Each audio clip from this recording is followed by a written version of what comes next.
તીર્થયાત્રાઓથી ભરેલી tempo ટ્રાવેલરની truck સાથે ટક્કર. કર્ણાટકમાં 13 લોકોના કમકમાટી ભર્યા મોત.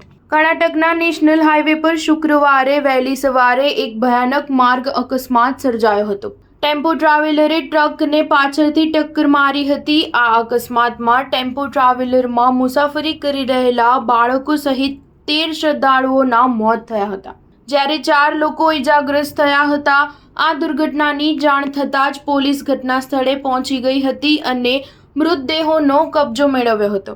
હાવેરીના એસપી અંશુકુમારે અકસ્માતની પુષ્ટિ કરી છે. તેમણે જણાવ્યું કે આ દુર્ઘટના પુણે-બેંગ્લોર નેશનલ હાઈવે પર થઈ હતી. બ્યાદગી તાલુકામાં ગુંદેનહલ્લી ક્રોસ નજીક પાર્ક કરેલી ટ્રકને ટેમ્પો ટ્રાવેલરે ટક્કર મારી હતી. અકસ્માતમાં મૃત્યુ પામેલા લોકો શિવમોગ્ગા જિલ્લાના ભદ્રાવતી તાલુકાના યેમાહટ્ટી ગામના રહેવાસી હોવાનું જાણવા મળ્યું છે. ટેમ્પો ટ્રાવેલરમાં કુલ 17 શ્રદ્ધાળુઓ કરી રહ્યા હતા, જે બેલગાવી જિલ્લાના સવાદટ્ટી ખાતે યલમ્મા મંદિરના દર્શન કર્યા બાદ ભદ્રાવતી જઈ રહ્યા હતા, ત્યારે રસ્તામાં આ અકસ્માત થયો હતો. સ્ટાર ન્યૂઝ 7 હંમેશા સચ્ચાઈની સાથે.